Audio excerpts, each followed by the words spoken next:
Semi-automatic pistols have ruled the roost when it comes to self-defense guns in recent years, but I'm a firm believer that concealed carry revolvers still hold their own when push comes to shove.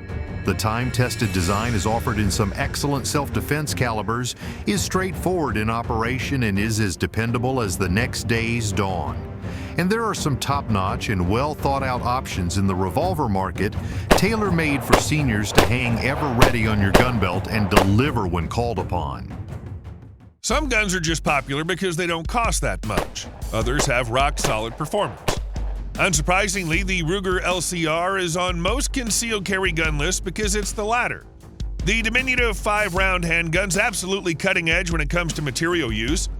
Not only is Ruger turned to aircraft-grade aluminum for the gun's frame, but also polymers for its fire control housing. Combined with a highly fluted stainless steel cylinder, the LCR is among the lightest guns available today. On top of that, I find that the Ruger's friction-reducing cam system makes the LCR among the easiest double actions to shoot well.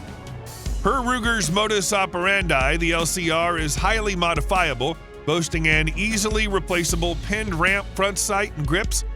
But outfitted at the factory with a Hogue Tamer monogrip, there might not be much reason to go shopping in the latter department. The revolver's available in 5 calibers, but for carry, the 38 Special Plus P hammerless model would be my pick. However, those looking to squeeze in an extra round of capacity would be well served by the 327 Federal model. Along one of the company's go-to offerings for those looking for the comfort of a 357 Magnum carry revolver, Taurus has brought the Model 650 back in from the cold. The new model retains the standard features and footprint that made it an easy choice for those looking for a reliable 357 pocket gun that doesn't break the bank. Plus, it's also available in a lengthy 3-inch model, a variation that's new to the line. The Taurus 650 fits a wide range of accessories, including popular 5-shot speed loaders and holsters made for similar 357 Magnum models, making it versatile and accessible for any revolver enthusiast. The gun's available in stainless steel and black finishes. MSRP for the black finish models is $454.99, while the stainless models are available at $469.99. Smith & Wesson J-frame revolvers have been popular carry options for decades. They're low maintenance and don't require frequent oiling or delinting after months of carry. The muzzle can be pressed against the attacker and the gun will still fire at contact range. The Model 340 PD is obviously a premium offering, featuring a 2-piece sleeved barrel, scandium frame, and titanium cylinder. The dimensional rundown is cut and dried, Smith Snubby, a 2-inch barrel, 6.3-inch overall length, 5-shot cylinder, and synthetic grips. Coming in at a feathery 11.8 ounces, the Airlight moniker's well-deserved. Its lightweight combined with a short 2-inch barrel lets this gun disappear no matter how you choose to carry it. The bright green high-vis fiber optic front sight's very quick to acquire. Blessedly, the flat-top bracket for it provides a whisper of square post sight picture to make grouping the gun easier.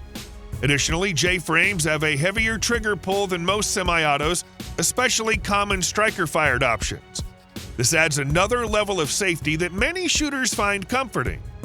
On top of this, the scandium-titanium combo makes for a distinctive two-tone silver-black effect.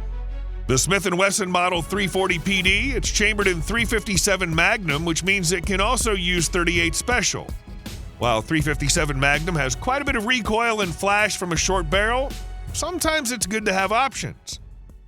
It wouldn't be a revolver list without a Colt, and the brand's currently producing 2 stainless steel 357 Magnum King Cobra models with 2-inch barrels, both of which fall under the Snubby umbrella.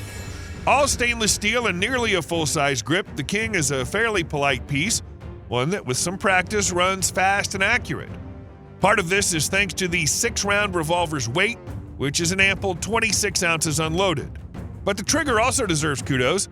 Again, compared to a pistol, it's substantial, 10 pounds, but responsive. A full lug adds a level of protection to the ejection rod, ensuring it doesn't get skewed in everyday rough and tumble.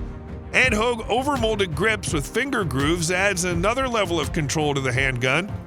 Most will appreciate the bobbed hammer on the DOA variation. However, if you can't live without a hammer spur, there's a carry iteration with one. At the risk of drawing the ire of Colt fans, the cylinder lock isn't intuitive for those who haven't run the Revolver previously, pulling backward, but this facet isn't generally a hindrance once familiar with the system. Revolvers don't change much, but when Diamondback created the 357 Magnum SDR, they went big with it. Using a 2-inch barrel with a 45-degree target crowned muzzle, the SBR is crafted from forged stainless steel.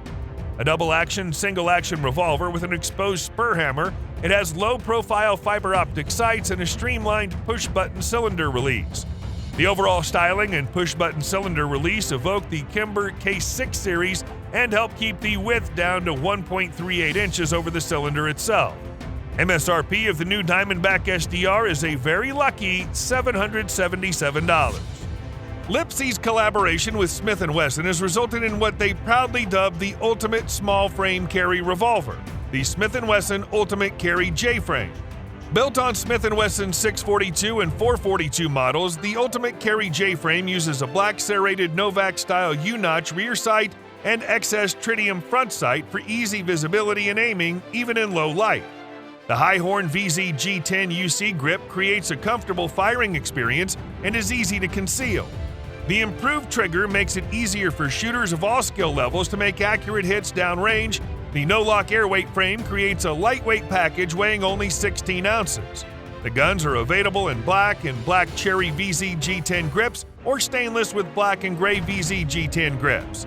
Both finishes are chambered in a 5-shot 38 Special or 6-shot 32 H&R Magnum, and the MSRP is $759 for any of the variants. Surprised to see Kimber here? Honestly, I was too, until I actually got my hands on one. Kimber put thought into what makes a solid concealed carry revolver, and it shows in its K6s line. Easy to keep under wraps, but not at the expense of controllability. The nifty snub-nose heaters present armed citizens with a whole package. To boot, they're lookers. Too bad the guns are meant to avoid the light of day most of their lives. Kimber bills its 2-inch barreled K6s as the lightest 6-round 357 Magnum revolver on the market, but don't let that spook you. The gun is still substantial at 23 ounces and eats a majority of recoil. Also, don't let the extra round in a concealed carry model fool you either. It's still very easy to fit inside the waistband or pocket. In part, this is thanks to milled flats on the stainless steel gun cylinder and keeps it nearly as svelte as 5-round options. The K6s design is sleek, reducing the chances of hanging up on the draw, hastened further by a concealed hammer. The gun also sports a top-notch trigger with a light for DAO 9-pound brake. With practice, it runs fast. One more thing. Actual front and rear sights earn the K6s extra points. As far as model, the stainless is the most affordable, but the DCR adds a touch of class with rosewood grips. Other variants are available as well. All right, folks, that wraps up my take on some of the best snub-nose revolvers out there. If you've got a favorite snub-nose I didn't mention, drop it in the comments. I'd love to hear your thoughts.